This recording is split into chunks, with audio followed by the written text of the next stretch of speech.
अस्सलाम वालेकुम। आज हमारे घर में ना यार बांध यार चिकन के बाद वो भी कमाल के, लेकिन यार उससे पहले नीचे तो चेक करें कैट। हेलो बिल्ली सोनिया अतर वे है तू मेरा पुत्र छुट्टी का। अभी जो है ना यार खाना शाना बनने वाला है, जब वो बनता है उसके बाद ना फिर निपटाते हैं और मजे करते हैं। ओए होए चेक करें घर में बना हुआ केबाब कितना लेवल का होता है। ओए चिकन वाला वो भी। खाना खाने से पहले नमाज का वक्त हो गया था, वो अदा की अल्हम्दुलिल्लाह, नमाज अदा कर लिया। और अभी चेक तो करें यहाँ पर यार कितना लेवल का खाना आ गया। ओए ये देखें यहाँ पर ना कबाब है, ठीक है, चिकन वाले जो के मामा जी ने घर में बनाया, ठीक है। और यहाँ पर ना यार चावल आ गए, साथ में ना सलाद वाद है। बिस्मिल्लाहिर्रहमानिर्रहीम।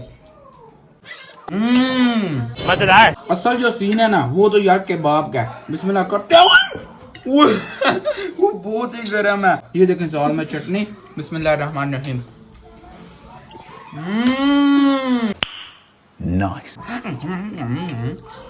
इससे आप अंदाजा लगा लें कि मुझे जो है ना यार कितना खाना पसंद आया। चलें यार नेक्स्ट वीडियो में मिलेंगे। Okay bye.